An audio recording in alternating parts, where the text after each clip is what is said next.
Today, they say you can't take it with you, but Steam says you also can't give it away. This is CheckPoint.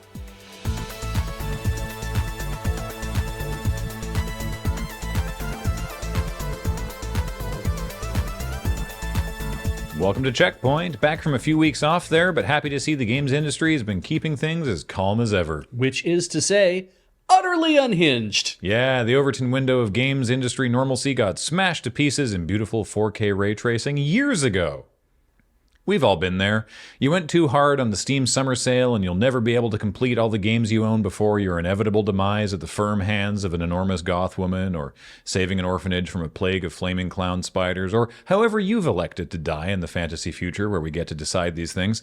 But at least your children will be able to beat your games. At least your loved ones can boot up their inherited Steam account and finally clear through that Crusader Kings DLC you never opened.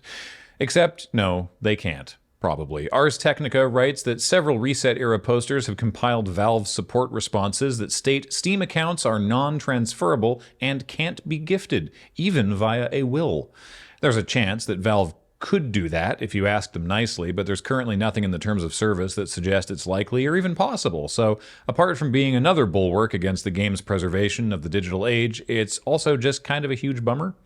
Ars points out that while installing new digital copies would be allegedly impossible for your descendants, it is theoretically possible that one could install all their games on a PC and leave that to their remaining kin, presumably for them to abandon in the garage until a further generational youth uncovers grandpa's old wall-powered computer, like the beginning of a fantasy movie where the ancient idol collapses and your grandchild gets sucked into an unmodded version of Dark Souls 2. If you're tired of spending money on video games, why not try spending money on more important things, like video game-related merch? First up, if you're looking for a stocking stuffer this holiday season, you can't go wrong with something that was cool 20 minutes ago and is now only remembered by enthusiasts. Like this Banjo-Kazooie Funko Pop. It manages to combine the black-eyed, dead, soulless stare of a...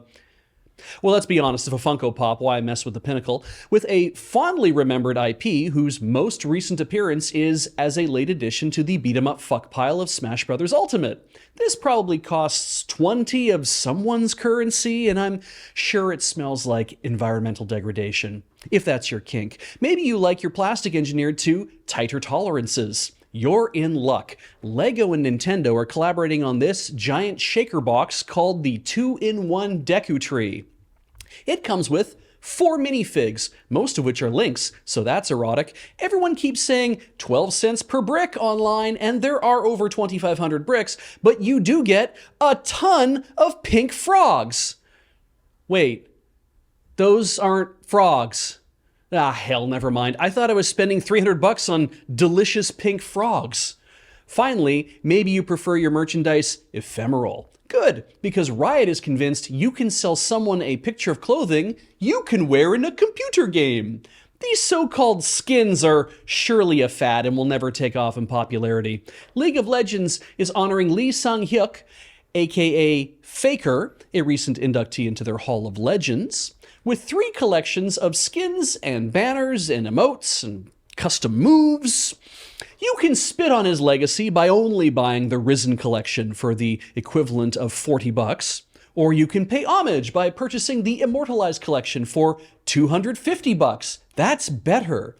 Or express even greater fealty with the Signature Immortalized collection for $450.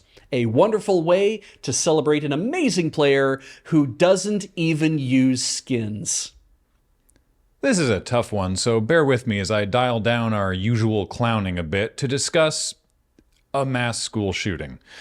I felt like I was having a very weird and specific deja vu as I read the headline that lawyers representing some parents of children killed in the Uvalde, Texas school shooting had filed suit against Meta and Instagram for reasons I'll get into later, but also Activision, Microsoft, Infinity Ward, Treyarch, and even Sledgehammer Games because Call of Duty is corrupting the youth and turning them into school shooters. To quote the filing directly, it alleges, quote, defendants are chewing up alienated boys and spitting out mass shooters. I want to address 2 things up front before I dive any further into this. 1, these parents are hurting. I can't imagine what they're going through. I can only guess the anger they feel, and I Don't know how much of this is even their idea, so I'm going to reserve any judgment directed at the many parents named in this filing.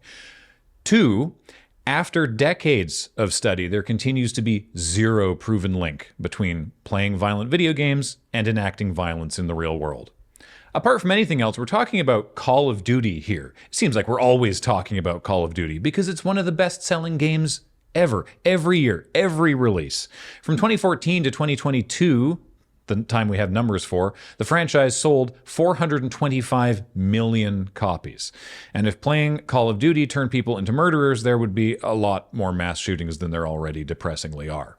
For their part, an Activision spokesperson told Polygon, quote, "The Uvalde shooting was horrendous and heartbreaking in every way, and we express our deepest sympathies to the families and communities who remain impacted by this senseless act of violence."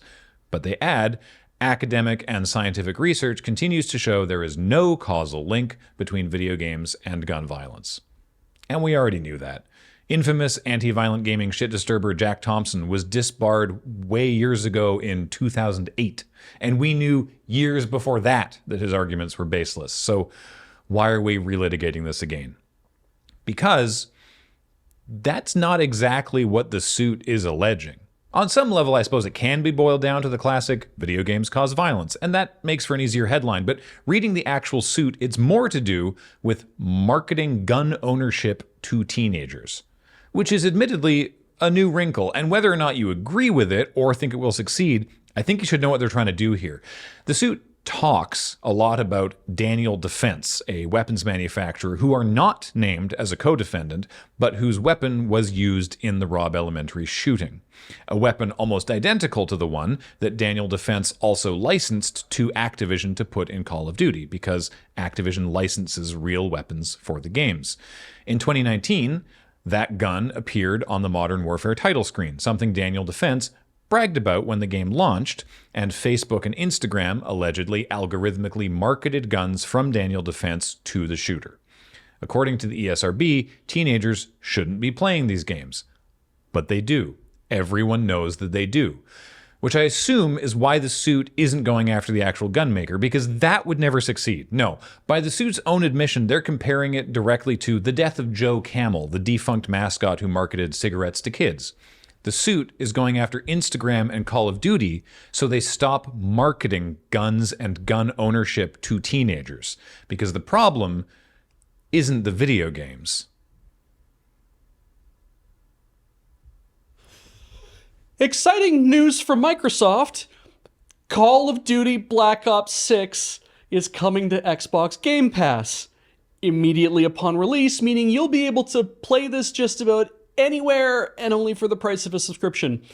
The new entrant in the massively successful franchise is centered around the Gulf War of 1991, also memorably nicknamed the Video Game War, after the daily broadcast of images from cameras on board American bombers during Operation Desert Storm.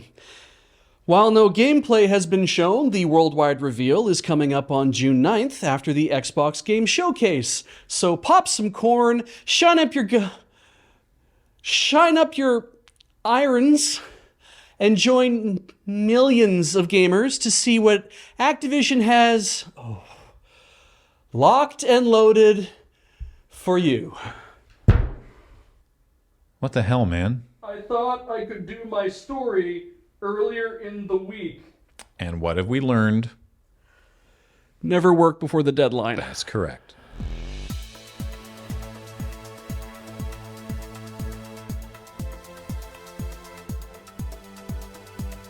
Coming up, Bohemia Interactive is bringing their free-to-play title Glands to the Nintendo Switch, touting its safe single-player for all ages gameplay, which they did by filing off all the microtransactions and letting you buy the game for a single price. Innovation! Was that too much on the coming up? No, it was fine. Great. Is your head okay? Oh yeah, it's great. Okay. This thing, nice and loud. Yeah, it's like a wrestling ring. It really makes the sound reverberate. What the hell, man? I thought I could do my story earlier in the work. Work? I'll do it differently. All right. I got one other thing I want to talk about, but first of all, obviously that I read I read that headline. Paul put that story in the doc about that lawsuit, and I was like, "Oh, what? How are we here again in 2024? Yeah. Good Lord!" And then I was reading the actual suit, and I was like, "Oh, that's not what they're doing." Yeah, this is the tobacco offense. Yeah, because they could never go after actual gun makers. We know that doesn't work. Yes. So they're just like, stop making it seem so cool to own to be like, look, we know that teenagers play these games. Yeah. And again, I'm not saying that this is necessarily a good idea or a bad idea or that this is going to work, but what they're saying is, that they are saying that Call of Duty is going, hey, teenagers, because we know you're playing this game, check out this cool gun. It's a real gun with an actual brand. And when you're old enough, hopefully, when you're old enough, you can go buy this actual gun. Yeah. And it's like, oh, that's, all right. That's not the angle I thought you were going to take on this. And I think that's interesting. Whether you're buying it to collect it or buying it to put on a shelf so it looks cool in your man cave, or whether you're buying it to go out and do plinking, whatever the hell that was written on the ammunition. It's like, that's not our concern. Our concern is that we have made this very realistic and encouraged you in this way. And everyone can be like, well, marketing doesn't work that way. And I'm like, except that marketing does work that way. Like, we know that it does. And as much as you can be like, well, people are smarter than that. I'm like, no, we are also dumber than that. I watch ads on YouTube all the time where I'm like, yo, fuck that ad. And then like I'll watch it for the 30th time and I'm like, but do I actually need one of those? What am I doing? Like, that does happen to me even now. So yeah. I should say also Daniel Defense, who again are not named as a co-defendant, but are talked about a lot in the suit. They released a statement on their Twitter. I couldn't find any tweets, by the way. Oh, but I bet I could repeat what it says. So the suit says that they would frequently tweet about the games with hashtag COD, right? I could not find any of those. So okay. Either Twitter search sucks now, which is very likely, or also equally likely they've scoured all those tweets. But they released a statement basically being like the first two paragraphs are like fairly mealy-mouthed thoughts and prayers, and the second the rest of the statement is like, they're trying to stop, they're trying to take our guns away. And then it's like, that's literally not what they're trying to do, actually. No, they just don't want you to let kids, like, sell them to, I say kids, teenagers. There's a striation there. Yeah.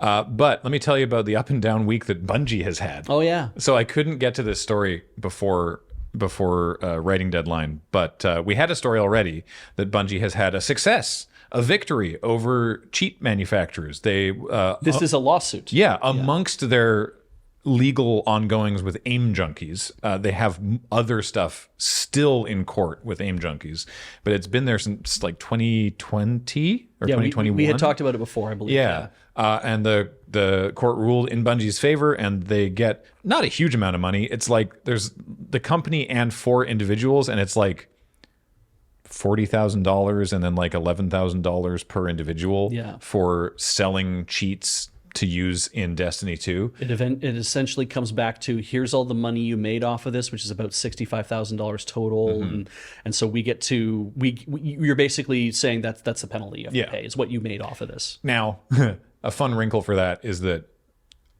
the $60 whatever thousand is all we have records of, because Bungie alleges that the company did a lot of transactions in crypto and has wiped that info.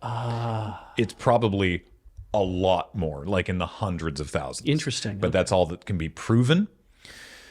But it is potentially setting legal precedent about people who sell cheats, because their whole thing was like, well, we never touched your source code. Yeah. So that's we're copyright okay. And Bungie's like, I don't feel the same. And the court has found that they also do not feel the same. That'll be interesting. So that was a W for Bungie. Big L from Sony that they're forcing Bungie to hold. Okay.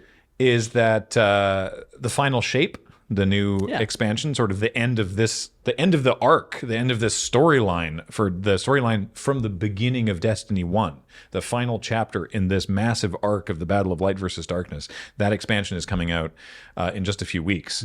And as a result, of course, it's preloaded onto Sony's remote play servers so that they can get ready for that. And people could get it. People could log in and play it. Regardless and of whether they pre-ordered it or not. yeah, tons of it got leaked. All the weapons, story beats, plot points, cutscenes, the raid, like basically everything. Like, can't close the barn door now. It's all out there, and Bungie must be so mad. Yeah, because this was a, you know, we like to call them bungo because sometimes they do be making mistakes, but this is a massive Sony whoopsie fuckums, Right. And It does, and only people it impacts is Bungie. It impacts Destiny, which is weird, right? Because it's like, well, I mean, ultimately, the players are the ones who matter, and the players get to play the game now. Hooray! Which, Well, they've now disabled it and Sure. like clawed it all back. Yeah. The subreddit, I like this. They're like, okay, that thread, go nuts. We're quarantining you all to that thread. The rest of this subreddit is no spoilers, no leaks, nothing until release. But okay. if you want, you can go over there to the no-no zone. right. And you can do it over there. But the rest of it, we're going to really lock this down. Which is good because if you go to the no-no zone, then you could just start making shit up about what's in the thing as well. Just start poisoning the well. Oh, that's a good idea. I like that. For your inevitable demise. Inevitable demise. Ha la la. Also, I apologize to Bohemia Interactive for not knowing how to pronounce Ylands. I don't know what the how you're supposed to say YLANDS. It looks like Ylands is what it looks like Yeah. when you see it, but when I've seen it written, It's just. it looks like Ylands, and I'm I like, didn't know how to say reset era. For some reason, I've always thought of it as resetera, yeah, me too. even with intercaps. Yeah. But like you said that as a joke. I thought it legitimately was resetera. I just saw, I'm like, oh, that must be Resetera. Oh, I like that. Resetera. That's fun. Because it's like Because etc. yeah, right. Yeah. That's what I thought. I'm like, okay, whatever. And then, like months and months later, I'm like, wait, that's Reset Era. Oh, that makes a wait. Why don't they with say that on the website? Oh no, I actually don't know how it's done. Well, I'm just gonna say Resetera from now on. I got to leave the housekeeping to you because I need to have a biological imperative. Great. All right. Hey, there are many things going on here. Just going to catch you up. The PPR is coming up, so please do check that out on our LRMTG channel, but you can also catch that on twitch.tv/loadingreadyrun. Paul, what is the exact time and date again? 10 a.m. till late. This Friday. Yes. Yes. So there you go. By the time you're watching this, maybe it is already underway. So, or maybe not. Maybe you will watch this soonish. But that's our time here in the Moonbase Pacific Daylight Time. You can also support everything we do here thanks to Patreon, patreon.com/loadingreadyrun. We do the stuff on the YouTubes. You can become a member of this channel, LRR Video Games, but you can also become a member of any of our channels. You can leave super thanks on all the videos as well. We also stream on Twitch, you know that. Check out the store.loadingreadyrun.com for all the merch. We do these. Paul is on. There's credits on the thing. You know everything from the. I don't have to do that part because all the credits already ran, and that means I'm allowed to go home. Goodbye.